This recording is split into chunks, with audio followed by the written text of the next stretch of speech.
Ding-a-ling, ding-ding.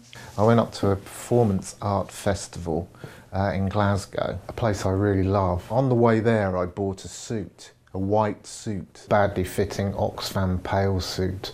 We went to this performance art festival and then we went out for a drink afterwards, special brew. And we were staying in this estate called, just on the outskirts of Glasgow, I think Sighthill.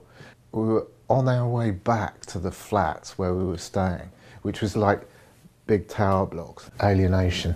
A group of blokes spotted us and chased us. There's two of us, chased us for miles all the way through this estate. And my only thought was to get across the motorway, fearful, because we would have got thrown off. And one of us ran one way and one of us ran the other, knowing the other one of us would get got. And eventually they caught me and they surrounded me, and they had baseball bats and bits of bus shelter, like long strips of bus shelter with nails in them. And they just started mashing me, just like really going at me with these things, and they were going, kill him, kill him. Scary. I was on the floor and I grabbed one of their baseball bats, fought them off for a bit, and then ran like mad to this block of flats, the nearest block of flats, and rang all the buzzers, with them chasing after me, ran all the buzzers up this block of flat, massive block of flats, and eventually got let in just as they were coming near. I slammed the door shut and ran into the stairwell and ran up the stairwell, and I got to the 9th floor and I just thought, I'm going to sit. I sat down in the stairwell and I used my phone, horrible, to phone my friends where I was going. And they said, where are you, Jonathan? Where are you? And I said, I really don't know. I'm in one of the council blocks, which is near to your house. So I turned around and I noticed on the wall there was blood. And then I was like, wow, it's my blood. And it was coming out the back of my head. And I was like, and it was all over my suit. This kind of new suit had all blood on it. And I said, look, my phone's going to run out. I'm in a block of flats. I'll ring you in 5 minutes. Because I didn't know whether it could have been the block of flats those guys lived in. And I was like drifting in and out of consciousness as well, which was really, it was like I was going to faint once I'd seen that blood. Messy. 5 minutes later, I rang them back and they said, we've got all the concierges looking for you. We've got the police looking for you. But they need to know which block of flats you're in.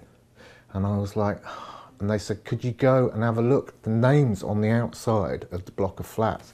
So I went down to have a look, and it was one of these doors that would shut automatically. So I was like, oh God, I need to be in there. So I took my shoes off and wedged the door open with my shoes, always flapping, and then went out, like, just really worried that these guys would be there. Ran back in again, shut the door, went back up to the 9th floor, and I said, it's sound down. About 3 minutes later,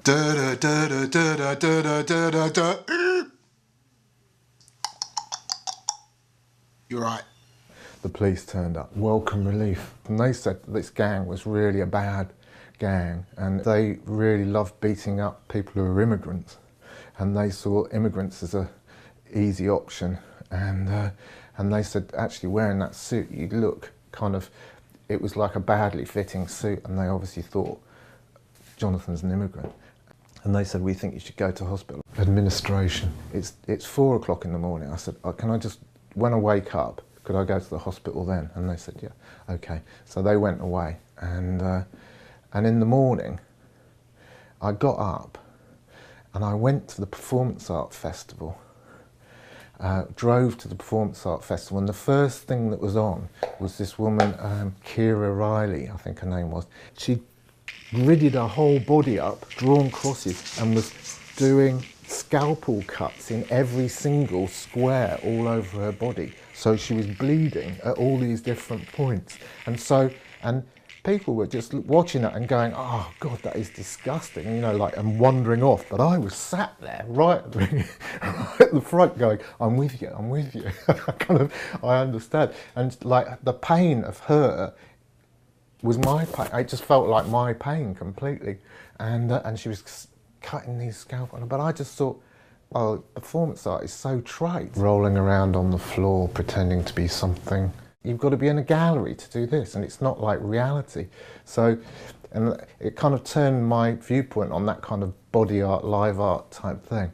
I drove from Glasgow to Brighton in about less than 6 hours at top speed, like 100 miles an hour. Enjoyable. They didn't say anything, but they just must have been hanging on to their seats like nobody's business. And I was just like driving at like 120 miles an hour just because I was worried about not getting the car back to the car hire company the next morning. About a week later, I was still walking really badly, and I'd broken the bottom bit of my back. Or they'd broken the bottom bit of my back. So I had to go to hospital, and I had an operation. I never had an operation before. I never had anaesthetic before. Fearful, scary. And it was quite a strange thing that I didn't know about anaesthetic at all, and nobody explained it. And so I had this operation, and then I came round in this ward of 6 beds. I remember it being 6 beds, and it was the, you know, the high intensity ward. It's the people they were worried about most. And I just drifted in and out of consciousness because I was on morphine or something, and the television was on at the end. And then I woke up again, and it was, and there was guys talking, and there was one guy, a Scottish guy, where here's the irony, he sounded as though he was from Glasgow, just talking like nobody's business, but really funny, really funny. It was just so entertaining, was this guy. And it made it nice to be lying in there listening to it. It was like having your own comedy performance. So yeah, I woke up a bit and kept on. I was floating in and out of consciousness, and this guy crept out of bed, switched the telly on, and this was the only light that was on the room. The screen was a big screen, and it was showing this autopsy done by this guy, German artist. Ich habe 2 Fingernägel. Who was doing a live autopsy all night on the television, and I'd really poured scorn on it when they'd even publicised it. I just think the guy was such a self-publicist, and but everybody was watching it. All of us were lying in bed watching this thing. All of us had just gone through life-threatening operations, a scary black void, and there was this autopsy, and this guy from Glasgow just taken the mickey out of it, and he goes, "Why is the guy wearing a hat? And why is he wearing a waistcoat?" And I was like, he wants to look like Joseph Beuys. Poncy ridiculous. And the guy said, "Who's Joseph Beuys?" And I said, "Oh, God, Joseph Beuys is a performance artist, a German performance artist, and he's dead now. But he used to wear a hat, and he used to do all these things, and he was a bit of a self-publicist, and he used to wear the waistcoat, and this guy's trying to be the same as him, and trying to get a bit of the kudos, of the Beuys kudos." And he was going, "Oh, weird that is." And he was just like, and he said, "Do you know about performance art?" And I said, yeah, a lot about it. And part of the reason I'm here is because of performance art. But just trying to explain Joseph Beuys to a whole room full of people that can't move and are on morphine, and it's just hard work. And then I woke up in the morning and I was like, wow, that's amazing. I'm glad I didn't have to watch all that autopsy programme. And I looked around, and the Scottish guy wasn't there anymore. Oh, he died. So this guy spent his last night of his life watching a live autopsy on television, which is just... Where I live in Brighton, I live on the first floor, and I wouldn't have been able to walk, so it was to enable me to stay somewhere on a ground floor. So we got taken to my friend's flat in London in the Barbican, concrete. And one of the things they'd instructed me to do was every day walk for half an hour. I went to the newsagents, which was across the road. It took me like half an hour to get to the newsagents, quarter of an hour there, quarter of an hour back, and I was struggling. It was really hard work. And on the 3rd day, no, maybe the 4th day I was there, I thought, well, I've got to extend my quarter of an hour walk, so I can't just be going across the road to get a paper. And I thought, oh, maybe tomorrow when I get up, I'll walk to the St Paul's Cathedral, and, just touch it and then walk back again. I got up quite briskly actually because I was quite excited about this idea of going a bit further. And I got up and I walked for a quarter of an hour, and I was nowhere near St Paul's Cathedral, which I was probably only halfway there, and I thought, oh God, I'm going to have to carry on. I'm just going to have to see what happens. So I got to St Paul's Cathedral. Lovely large building. Walked up the main steps to St Paul's Cathedral, and the guy said, no, no, no. I said, I just wanted to touch it. And he said, well, you can't. There's a whole thing going on. And I went, okay. So I walked back down the stairs and walked down the side. This guy, who was wearing all ceremonial regalia, was standing there. And I said, oh, can I just have a look inside? He said, oh, have you come for the ceremony? And I went, yeah, okay, yeah.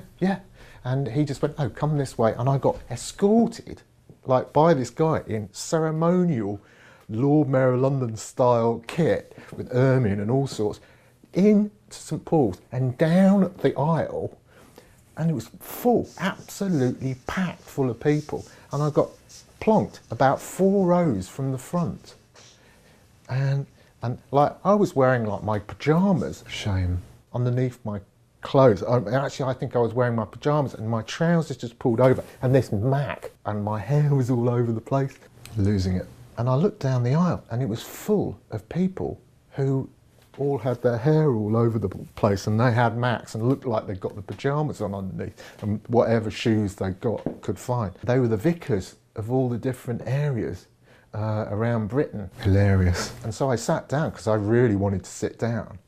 And I really was feeling like, oh my God, I've gone too far, I've walked too far, what am I going to do? Maybe I should ask the guy in the ermine, could he take me to the hospital or get me a doctor or something? All of a sudden, incense, this guy came in doing incense, and all the bishops of Britain, the worldwide bishops of the Anglican community all came in with choirs singing and all this, and I was like, oh my God, incense. And they all stood up and I stayed sitting, and the incense was going everywhere.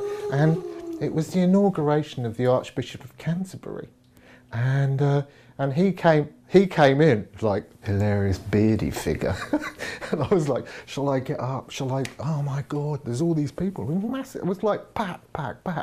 The whole of the Archbishop of Canterbury's procession came down the aisle towards me. And of course, I was the one right in the aisle. I was really off it. I mean, really, I couldn't cope with it. And they went past me, and all these people who were along here next to me, all who were dressed as badly as I were, the guy said, we've got to follow, it's a bit like a wedding, you've got to follow it down the aisle. So anyway, we walked down the aisle to the front door of St Paul's, and out through the front door of St Paul's, and the world's media. They were just all there, all with like cameras and television crews and all these different things. And I walked straight, I was standing, well, I wasn't even standing behind it, I was like next to him, the Archbishop of Canterbury, and I was like, oh my God, this is terrible. My friends will think I found religion. Tyranny. And so I bobbed down and I didn't walk, I like almost crawled behind all these bishops and managed to get out from around the thing. And I got out and I was like, oh, blind. So I phoned my dad and I said, oh, Dad, the weirdest things happened to me. I said, I've just got involved in the inauguration of the Archbishop of Canterbury. And he said, oh, it's live on the television right now, I'm watching it. And I said, you know, the Archbishop of Canterbury, I'm there. I'm there in the picture. Relax, I felt so sick.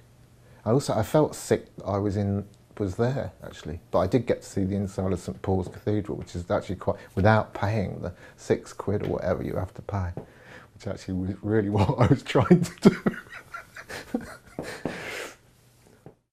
It was great because there was choirs, but it was awful because of incense. Da, da, da, da, da, da.